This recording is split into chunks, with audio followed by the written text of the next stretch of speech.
Comment faire si son partenaire souffre d'éjaculation précoce? Eh bien, dans cette vidéo, je vous propose toute une série de conseils.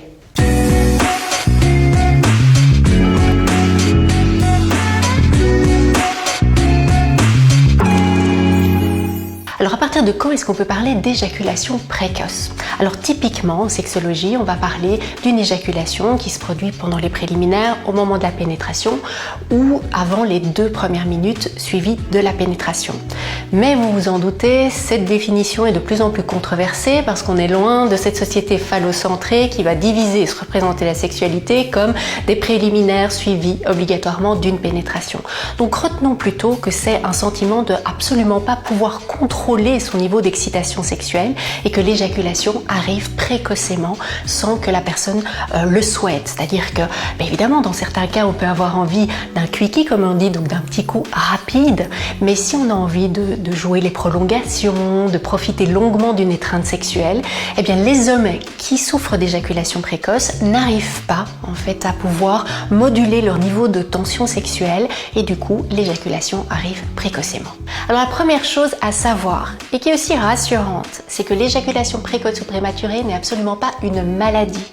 En fait, on pourrait presque aller jusqu'à dire que c'est le contraire, c'est-à-dire que c'est une trop grande réactivité ou une réactivité trop rapide face à un stimuli sexuel. Et parmi tous les stimuli sexuels, souvent celui où l'homme ressent vraiment un pic d'excitation, c'est au moment de la pénétration, tout simplement parce qu'à ce moment-là, l'entièreté de son pénis est stimulée, donc il est englobé par le vagin, il est dans un espace humide, chaud, et donc tout ça est extrêmement excitant. Mais ce qu'on voit, c'est qu'il y a souvent cette focalisation sur la pénétration, en se disant oh, il faut tenir un maximum durant cette pénétration. Ça fait que on se précipite. Et cette précipitation, évidemment qu'elle engendre aussi une autre précipitation par rapport à l'excitation sexuelle. Et donc que du contraire, vous pouvez vraiment inviter votre partenaire à alterner différents plaisirs en fait.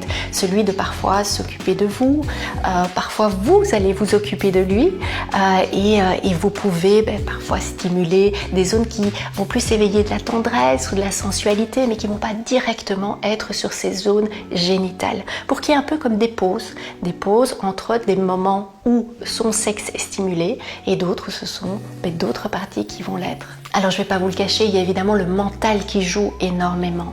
En fait, plus on se met la pression, plus ça va avoir une incidence en fait parce qu'on est sous tension, on est très tendu et c'est un focus sur il ne faut pas que j'éjacule, il ne faut pas que j'éjacule, il ne faut pas que j'éjacule. Et donc c'est pas bon. Alors, comment faire pour penser à autre chose? Eh bien, surtout ne lui soufflez pas de penser à sa déclaration d'impôt ou quelque chose de ce type-là. Parce que oui, effectivement, c'est moins agréable, c'est moins érotique, on est d'accord. Donc, ce sont potentiellement des pensées qui vont faire diminuer l'excitation sexuelle. Le problème, c'est qu'à ce moment-là, il va se déconnecter de vous. Et en fait, rallonger le temps pour rallonger le temps, souvent, ça sonne faux, c'est pas très agréable à vivre. En fait, l'idéal, c'est plutôt de lui souffler des mots doux, des choses qui gardent la connexion. Vous allez toujours être dans un partage très intime ensemble, mais qui vont être moins focalisés sur des choses terriblement génitales ou désagréables, mais davantage sur la tendresse du moment, la sensualité du moment aussi. Et à côté du mental, il y a aussi toute notre musculature. En fait, il faut savoir qu'il y a une association entre la tension sexuelle et la tension musculaire. Ça veut dire que toutes les positions qui favorisent une tension musculaire auront tendance à précipiter le moment de l'éjaculation. En ayant conscience de ça, on peut vraiment se diriger plutôt vers des positions sexuelles où il n'y a pas trop de tension musculaire. Les différents conseils que je vous ai donnés aujourd'hui sont validés scientifiquement, ils sont vraiment ceux que l'on donne en consultation sexologique. Maintenant, les entendre comme ça ne suffisent pas toujours, puis il y a tellement de particularités aux situations que dans certains cas, il est nécessaire d'aller consulter. Surtout, n'hésitez pas.